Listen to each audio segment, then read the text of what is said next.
கர்த்தருடைய நாமத்துக்கு மகிமை உண்டாவதாக. நம்முடைய வாழ்க்கையிலே பல துன்பங்கள் பாடுகள் இருந்தாலும் கூட ஆண்டவருடைய பிள்ளைகள் நம்பிக்கை இழக்கக்கூடாது. ஆண்டவரே உண்மையே நினைக்க வேண்டும் என்று, உண்மை தவிர எனக்கு யாருமே இல்லை என்று ஒப்புக் கொடுக்கும் போது எல்லாமே நன்மையாகவே நடக்கும். அல்லேலூயா.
ஜெபம் பண்ணுவோம்.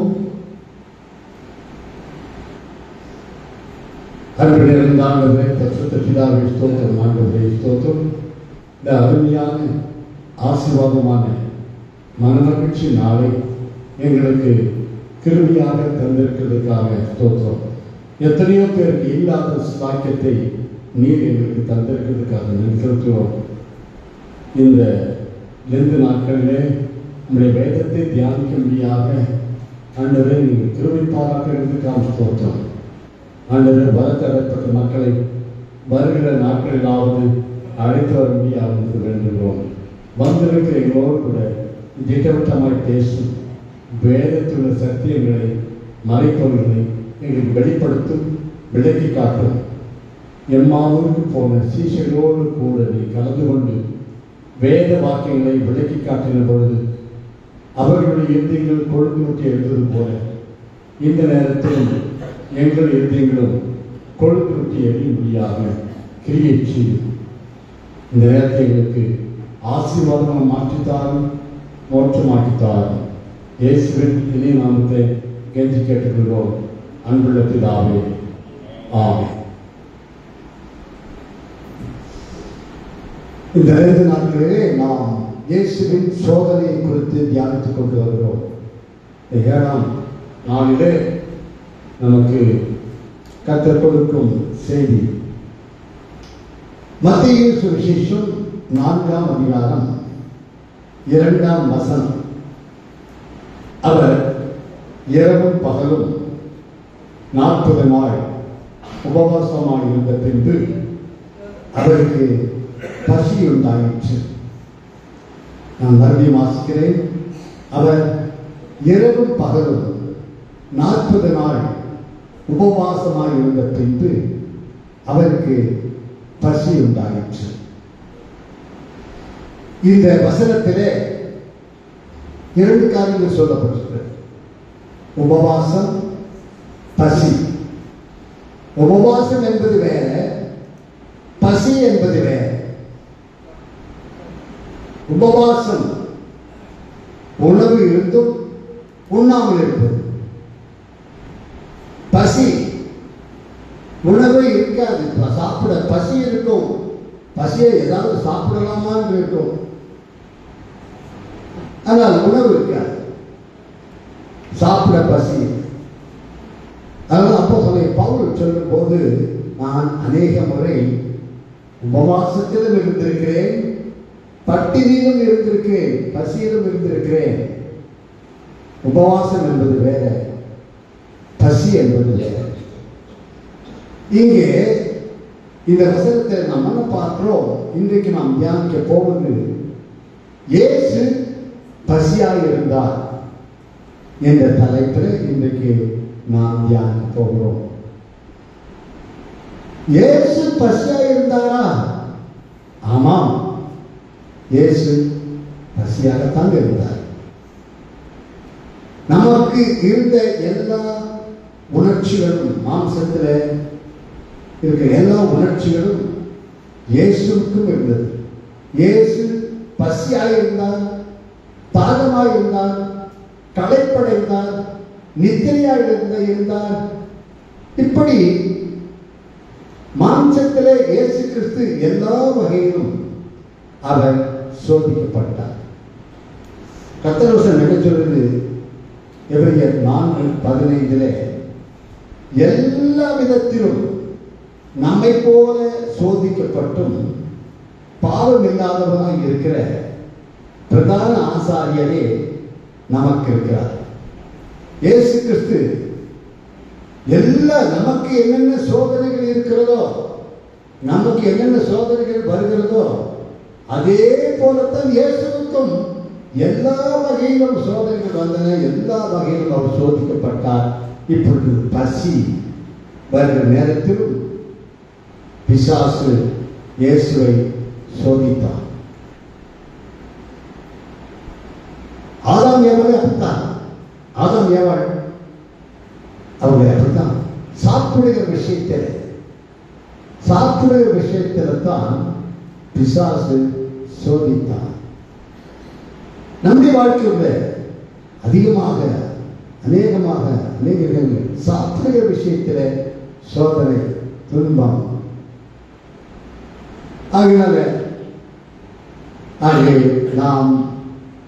நமக்கு எல்லா வகையிலும் சோதனை வரும். இயேசு பசியாக இருந்தார், உண்மையாகவே பசியாக இருந்தார், நடிக்கவில்லை. பசியாக இருப்பது போல் நடிக்கவில்லை. சிலர் கேட்கிறாங்க, அவருக்கு எப்படி பசிக்கும்? அவர் தேவனாச்சே, அவர் கர்த்தர், அவருக்கு எப்படி பசிக்கும் என்றெல்லாம் கேட்கிறார்கள். இயேசுவுக்கும் பசித்தது என்றால் அவர் மாம்சத்தில் வந்திருக்கிறார். மாம்ச சரீரத்தில் இருந்தபடினாலே நமக்கு எப்படி பசி இருக்கிறதோ அது போல இயேசுவுக்கும் பசி இருந்தது.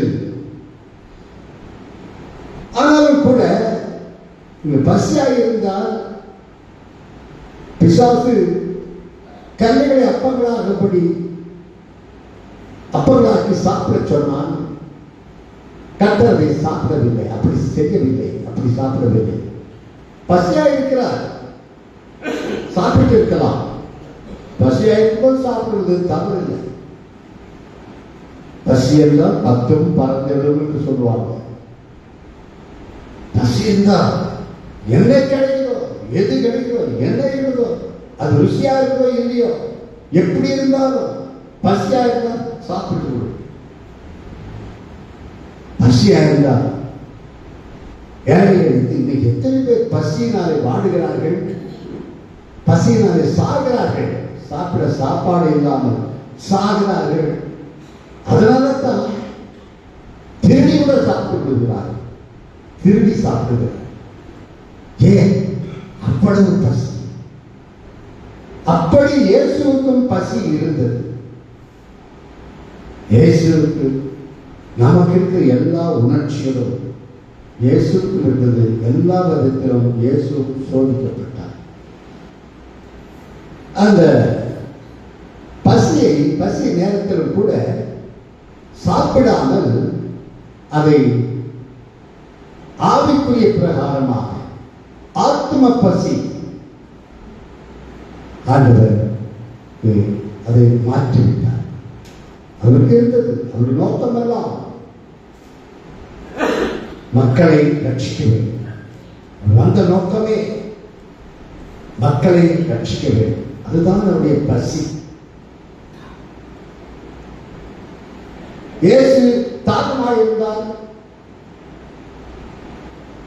தாகத்துக்கு கேட்டால் தண்ணீர் கொடுக்கவில்லை.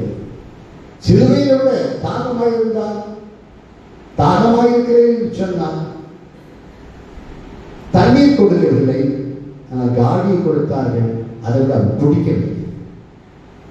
ஏனென்றால் அவர் தாகமெல்லாம் ஆத்ம தாகம். மக்கள் அவர் எல்லாம் புசித்தார், புசிக்க வேண்டிய நேரத்தில் புசித்தார், தண்ணீர் குடித்தார், எல்லாம் செய்தார். ஆனால் சில நேரங்களிலே அவர் புசியாமல் இருந்தார், குடியாமல் இருந்தார். ஏனென்றால் அவருடைய நோக்கமெல்லாம் ஆத்ம தாகம். தாவீது ராஜா ஒரு முறை தாகமாயிருந்தார். அதை 2 சாமுவேல் 23வது அதிகாரத்தில் நாம் வாசிக்கிறோம். 2 சாமுவேல் 23ஆம் அதிகாரம், 2 சாமுவேல்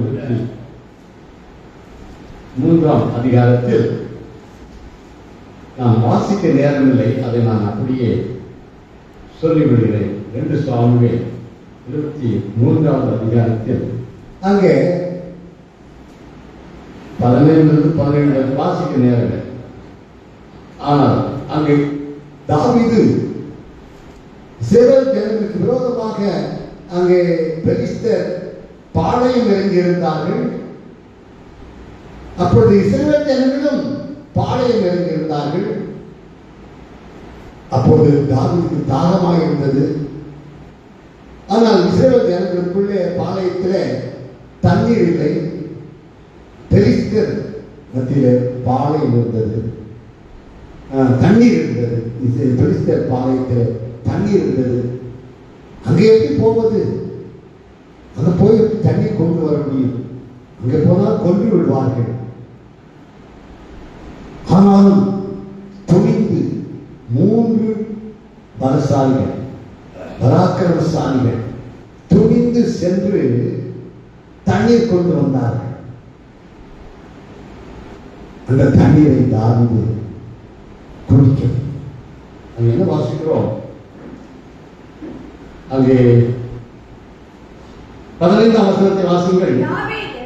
பெத்லகேமின் ஒளிமுக வாசலில் இருக்கிற கிணற்றின் தண்ணீரின் மேல் ஆவல் கொண்டு, என் தாகத்திற்கு கொஞ்சம் தண்ணீர் கொண்டு தருகிறவன் யார் என்றான். அப்போ தாகமா இருந்தான். எவ்வளவு தாகமா இருந்தான்? தாகத்தை தாங்க முடியாது, அடக்க முடியாது, வறண்டு போகும். ஏதாவது தண்ணி குடிக்கும். எந்த தண்ணீராவது குடிக்கலாம். எந்த தண்ணி கிடைச்சாலும், நல்ல தண்ணியும் மோசமான தண்ணியும் எதையாவது குடித்து விடுவார். தாகமா அதனால அந்த நிலைமையில ஐயோ ராஜா தாகமா இருக்கிறாரே என்று சொல்லி தங்கள் உயிரையும் பணையம் வைத்து தியாகம் பண்ணி நாம் செத்தாலும் பரவாயில்லை என்று சொல்லி அந்த 3 பலசாலிகள், பராக்கிரமசாலிகள் பேச பாளையத்துக்குள்ளே நுழைந்து அங்கே எப்படியோ தண்ணீர் கொண்டு வந்து விட்டார்கள். அவர்கள் கஷ்டப்பட்டு தண்ணீர் கொண்டு வந்தார்கள். ஆனால் அங்கே 16ஆம் வசனத்தை வாசிங்கள். அப்பொழுது இந்த 3 பராக்கிரமசாலிகளும் பெலிஸ்தரின் பாளையத்தில் துணிந்து போய் பெத்லகேமின் ஒலிமுக வாசலில் இருக்கிற கிணற்றிலே தண்ணீர் கொண்டு தாவீதிடத்தில் கொண்டு வந்தார்கள். ஆனாலும் அவன் அதை குடிக்க மனதில்லாமல் அதை கர்த்தருக்கென்று ஊற்றி போட்டான். கர்த்தருக்கென்று அதை தியாகம் செய்து விட்டான். அங்கே கர்த்தருக்காக அதை குடிக்க அவன் மனதில்லை. 17ஆம் வசனத்தில் கர்த்தாவே தங்கள் பிராணனை எண்ணாமல் போய் வந்த அந்த மனுஷரின் ரத்தத்தை குடிக்கும் இந்த செயல் எனக்கு தூரமாக இருப்பதாக என்று சொல்லி அப்படி செய்தான். தியாகம், ஆத்மாக்கள் எவ்வளவு தியாகம் செய்திருக்கார்கள். இதை நாம் குடிப்பதா? எவ்வளவு தன் உயிரையே தியாகம் செய்திருக்கார்கள். ஆத்மாக்கள் ஒரு உயிரை காப்பாற்றுவதற்காக, நான் ஒரு ராஜா தான், என்னை காப்பாற்றுவதற்காக தியாகம் பண்ணி போயிருக்கார். என் ஆத்ம பாரம், தாகம். இயேசு தாகமாக இருந்தால் அங்கே யோவான் சுவிசேஷம் 4ஆம் அதிகாரம், யோவான் சுவிசேஷம் 4ஆம் அதிகாரம்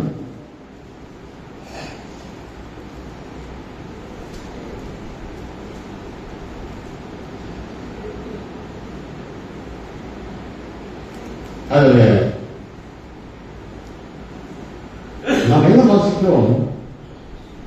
இயேசு அங்கே சமாரியா வழியே போகிறார். 4ஆம் வசனத்திலே அவர் சமாரியா நாட்டின் வழியால் போக வேண்டியதாக இருந்தபடியால் யாக்கோபு தன் குமாரனாகிய யோசேப்புக்கு கொடுத்த நிலத்துக்கு அருகே இருந்த சமாரியாவில் உள்ள சீகார் என்னப்பட்ட ஊருக்கு வந்தார். அங்கே யாக்கோபுடைய கிணறு இருந்தது. இயேசு பிரயாணத்தினால் இளைப்படைந்தவராய் அந்த கிணற்றின் அருகே உட்கார்ந்தார். அப்பொழுது ஏறக்குறைய 6ஆம் மணி வேலையாயிருந்தது. இயேசு இளைப்படைந்தார் என்று இங்கே வாசிக்கிறோம். இயேசுக்கு உண்மையாகவே இழைப்பு இருந்ததா? ஆமான், கலைத்தார். ஏன்னா மாம்சத்தில் இருக்கிறார், மாம்ச சரீரத்திலே அவர் இருக்கிறார். அதனால அவருக்கு இழைப்படைந்தவராக இருக்கிறார். அதன் பிறகு அவர் 8ஆம் வசனத்திலே அப்பொழுது சமாரியா நாட்டாளால் ஒரு ஸ்திரீ தண்ணீர் மொள்ள வந்தாள். இயேசு அவளை நோக்கி தாகத்துக்கு தான் என்று கேட்டார். இயேசு தாகமாக இருந்தார், களைப்படைந்தார், இளைப்படைந்தார். உண்மையாகவே நான் அப்பதான் யோசித்தேன். நானும் அலெக்ஸும் 2 மாதத்துக்கு முன்னாடி நாங்கள் ஒரிசாவுக்கு போயிருந்தப்போ மலையில் மேலே ஏறுறது. மலையில் ஏறுனா சும்மா பண்ணி இங்கே இருக்கிற நம்ம இருக்கிற மலையில் ஏறுற மாதிரி இல்லை. அது சீக்கிரம் ஏறி இது நான் 3 மணி நேரமா உயர போய்கொண்டே இருக்கிறது. அங்கே ஒரு சர்ச்சு கட்டுவதற்கு அங்கே ஒரு 35-40 குடும்பங்கள் அந்த மலை மேல இருக்கா. சர்ச்சு கட்டுறதுக்காக இடம் கொடுக்குறேன்னு சொன்னாங்கன்னு சொன்னார். நம்ம பைபிள் கால படித்த மாணவர் அங்கே ஊழியம் செய்கிறார். அவர் கூட்டிகிட்டு போனார். நடந்து நடக்க முடியல. 3 மணி நேரம். சில நேரத்தில் ஆண்டவர் இங்கே என்ன, இயேசு பிரயாணத்தினால் இளைப்படைந்தவராய் அந்த கிணற்றின் அருகே உட்கார்ந்தார். ஏன் உட்கார்ந்தார்? இளைப்படைந்தார், முடியல, அதுக்கு மேல நடக்க முடியல. நாங்களும் அப்படி நடக்கும் போது அப்பப்போ உட்கார்ந்து தான் போக முடிந்தது. ஒரே அடியா நடக்க முடியல. ஒரு 2 நிமிஷம் உட்காருவோம், 2 நிமிஷம் ரொம்ப நேரம் உட்கார முடியாது, உட்கார மாட்டோம். 2 நிமிஷம் தான் உட்காருவோம், மறுபடியும் நடக்காது. இப்படி நடந்து 3 மணி நேரம் நடந்து வேற போனோம். அப்பப்போ பாட்டில் தண்ணி வச்சிருக்கிறோம், அப்பப்போ குடிச்சுக்கிட்டோம். அப்படி நடந்தது 4 நாளா வலி உடம்பெல்லாம். அந்த 3 மணி நேரம் மேல ஒரு மலை ஏறி போனது எங்களுக்கு அலட்சிக்கும் உடம்புலாம் வலின்னு சொன்னோம். எனக்கும் உடம்புலாம் வலி, உடம்பு, காலு, தொடை எல்லாம் 4 நாளா வலி. அப்படிப்பட்ட இழைப்பு இயேசுக்கு இருந்தது, நமக்கு. அவர் கடவுள், அவர் தேவன், அவருக்கு வழியே இருந்திருக்காது என்று நாம் நினைக்கவே கூடாது. அதே அப்படித்தான் நினைக்கிறார். அவரு கடவுள் தான், அவர் தாங்கிட்டார். இல்லை, அவர் உண்மையாகவே மாம்சத்துல வந்தபடினாலே அவருக்கு நமக்கு இருந்த எல்லா உணர்ச்சிகளும் இருந்தது. அவரை நம்ம கிள்ளை எப்படி வருகிறதோ அவருக்கும் வலி இருந்தது. அவரை சிலுவையில் அடித்தார்கள், கைகளிலும் கால்களிலும் அடித்தார்கள். உடம்பெல்லாம் காயம், உடம்பெல்லாம் சவுக்கினால் அடிக்கப்பட்டு, உடம்பெல்லாம் பீறப்பட்டு எவ்வளவு வேதனை இருந்திருக்கும். வேதனை இருந்திருக்காது என்று சிலர் நினைத்துக் கொள்கிறார். பயங்கரமான இவ்வளவு எதற்காக? நம்மை மீட்க முடியாது, நம்மை ரட்சிக்க முடியாது, எல்லாத்தையும் சகித்தார். பசியா இருந்தால் அதை தாங்கிக் கொண்டார்.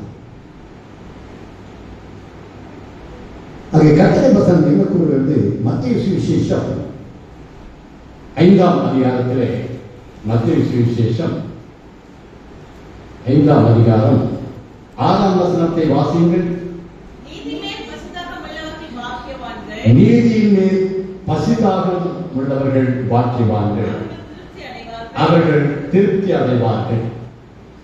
நீதியின் மேல் பசிதாகம் உள்ளவர்கள் பாக்கியவான்கள், அவர்கள் திருப்தி அடைவார்கள். அப்போ நமக்கு இருக்க வேண்டியது, கர்த்தர் நமக்கு சொல்வது என்ன? பசி இருக்குதான், பசி இருக்கும், சாப்பிடுங்க, தப்பு கிடையாது. ஆனால் நமக்கு நீதியின் மேல் பசிதாக இருக்க வேண்டும்.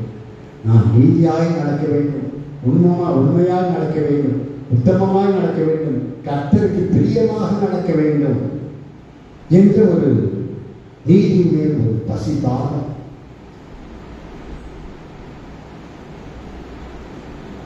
அங்கே அப்படியாக ஆண்டவர் இயேசு பசியாக இருந்தார். ஆனால் அதை ஆவிக்குரிய பிரகாரமாக ஆத்ம பசியாக மாற்றிவிட்டார்.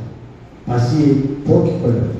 சாப்பிட்டார், பலமுறை சாப்பிட்டார், பல வீடுகளிலே சென்று சாப்பிட்டார். அவர் பாவிகள் வீட்டிலே சாப்பிடுகிறார் என்று கூட அவரை பற்றி முருகெடுத்தார்கள். கிறிஸ்துரோகியாக இருந்த சீமோன் வீட்டிலே சாப்பிட்டார். பந்தி இருந்தார், சீக்கிரோடு பந்தி இருந்தார், ராபோடு பல முறை அவர் சாப்பிட்டார். ஆனால் சில நேரங்களிலே அவர் சாப்பாட்டை கூட வெறுத்து சாப்பிடாமல் இருந்து ஆத்ம பசி, ஆத்ம தாகம், இப்படி இதனை தன்னுடைய கவனத்தை செலுத்தினார். நாம் வெறும் சாப்பிடுவதோடு இருந்துவிடக் கூடாது. சாப்பாடு தேவைதான், உணவு நமக்கு தேவைதான், சாப்பிடாம வாழ முடியாது, சாப்பிடுதான் ஆக வேண்டும். அதே நேரத்தில் கர்த்தர் வசனம் சொல்லுகிறது, இன்னைக்காக மாத்திரம் நாம் கர்த்தரை பற்றுவதாக இருந்தால் எல்லா மனிதரை காட்டிலும் பரிதவிக்கக்கூடியவர்களாக இருப்போம். வெறும் உலக பிரகாரமான காரியத்துக்காக மட்டும் நாம் கர்த்தரை நம்பினால் நமக்கு பரிதாபம், நமக்கு ஆத்ம பசி வேண்டும், ஆத்மாக்கள் பேரிலே தாகம் வேண்டும். அதுதான் கர்த்தர் நமக்கு சொல்லுகிறார். கர்த்தர் அப்படித்தான் வாழ்ந்தார். உணவும் சாப்பிட்டார், அதே நேரத்தில் உணவு சாப்பிடாமல் இருந்தும் அவர் இந்த நாட்களிலே உபவாச நாட்களே உபவாசமாகவும் இருந்தார், அதே நேரத்தில் பசியாகவும் இருந்தார். உபவாசம் நல்லது. உபவாசம் நம்ம உடலுக்கு விஞ்ஞானப்படி நம்ம உடலுக்கும் ஆரோக்கியம் உபவாசம் இருப்பது. சில நேரத்தில் நான் சின்ன பையனா இருந்தப்போ எங்கள் வீட்டில் எங்கள் அப்பா நாய்கள் வளர்த்தார். ஒரு நாய் இல்லை, ஒரு 4-5 நாய் இருக்கும். எல்லாரும் சாப்பாடு போடும். எல்லாரும் சாப்பிட்ட பிறகு அது நாய் உள்ள வராது, வீட்டுக்குள்ள வராது. வீட்டுக்குள்ள சின்ன வீட்டு, எங்கள் வீடு குடிசை வீடு, ஓர வீடு.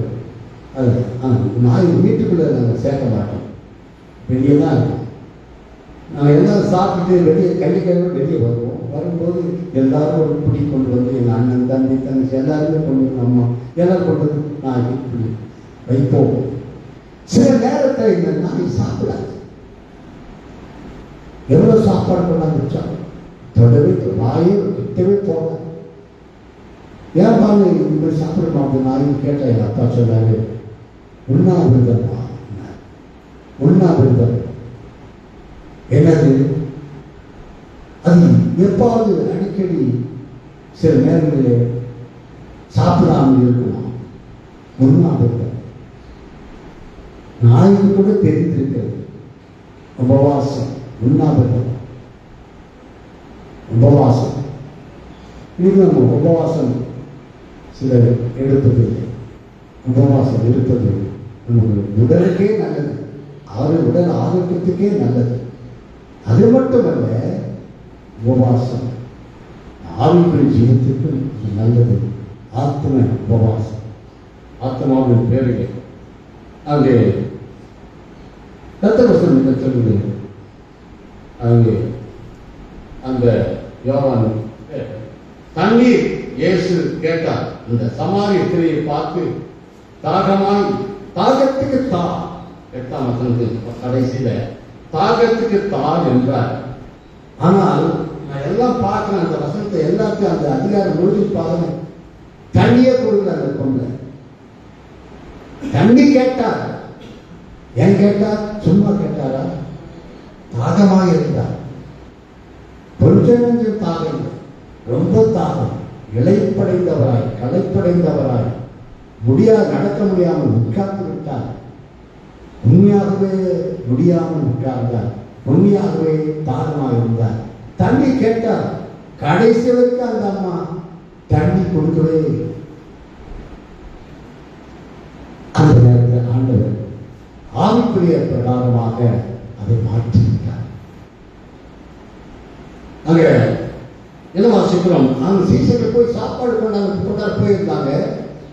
போயிட்டு சாப்பாடு கொண்டாந்துட்டாங்க. கொண்டு வந்து இயேசு புசிக்க சொல்லி கேட்கிறார்கள். அங்க வாசிக்கிறோம் 31ஆம் வசனத்தில், இப்படி நடக்க சீசர்கள் அவரை நோக்கி, ரவி போதனை பண்ணும் என்று வேண்டிக் கொண்டார்கள்.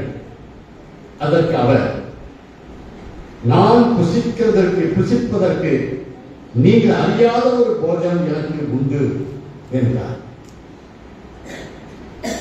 அப்போ உடனே சீசர்கள் என்ன தப்பா நினைச்சுட்டாங்க. என்னடா இது?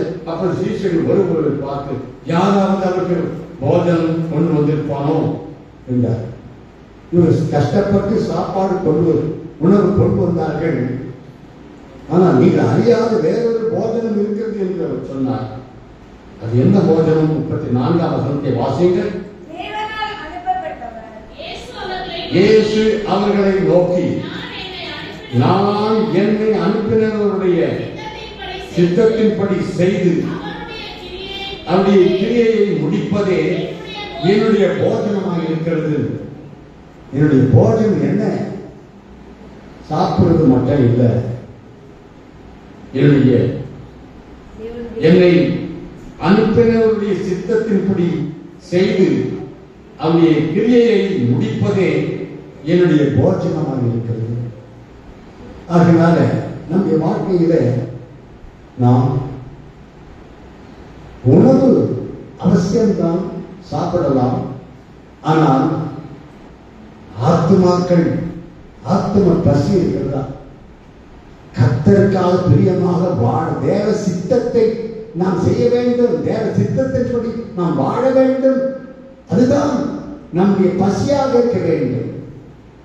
அதுதான் என்னுடைய போஜனமாக இருக்கிறது என்று இயேசு சொன்னார். இன்னும் யோவான் 19வது அதிகாரத்தில் அதை வாசிக்க நான் ஏற்கனவே சொன்னேன். யோவான் 19வது அதிகாரத்தில் சிலுவையிலே இயேசு அறையப்பட்டு அவர் தாகமாக இருந்தார். 28வது வசனம், அதன் பின்பு எல்லாம் முடிந்தது என்று இயேசு அறிந்து வேத வாக்கியம் நிறைவேறத்தக்கதாக தாகமாக இருக்கிறேன் என்றார். காடி நிறைந்த பாத்திரம் அங்கே வைக்கப்பட்டிருந்தது. அவர்கள் கடற்காரனை காடியை தோய்த்து ஈசோப்பு தண்டில் மாட்டி அவர் வாயினிடத்தில் நீட்டி கொடுத்தார்கள். இயேசு காடியை வாங்கின பின்பு முடிந்தது என்று சொல்லி தலையை சாய்த்து ஆவியை ஒப்புக் கொடுத்தார். அந்த காடியை அவர் குடிக்கவில்லை, வாங்கினார், அவர் குடிக்கவில்லை. அவர் வாங்குவதற்கு கையில் நீட்டி வாய்க்கிட்ட வைத்தார்கள். ஆனால் அதை குடிக்கவில்லை. ஆனால் அவர் ஒரு வார்த்தை சொன்னார், முடிந்தது. ஆண்டவர் சொன்னார், என் பிதாவின் சித்தத்தை செய்து முடிப்பதே என்னுடைய போஜனமாக இருக்கிறது என்று சொன்னாரே, அதை முடித்து விட்டார். தேவனுடைய சித்தத்தை செய்து முடித்து விட்டார். அவர் பசி தீர்ந்து விட்டது, அவருடைய தாகம் தீர்ந்து விட்டது. நம்முடைய வாழ்க்கையில் இந்த நோக்கம் இருக்க வேண்டும். ஆத்மாக்களை ஆதாயம் பண்ண வேண்டும். கர்த்தருக்கு பிரியமாக நான் வாழ வேண்டும். ஆத்மாக்களை ஆதாயம் பண்ண வேண்டும். இது நம்முடைய பசி தாகமாக இருக்க வேண்டும். கடைசியாக ஒரு கருத்து சொல்லி முடிக்கிறேன். இயேசு பவனியாக வரும்பொழுது, நடந்து வரும்போது, மார்க்கு சுவிசேஷம் 11ஆம் அதிகாரத்தில், மார்க்கு சுவிசேஷம் 11ஆம் அதிகாரம்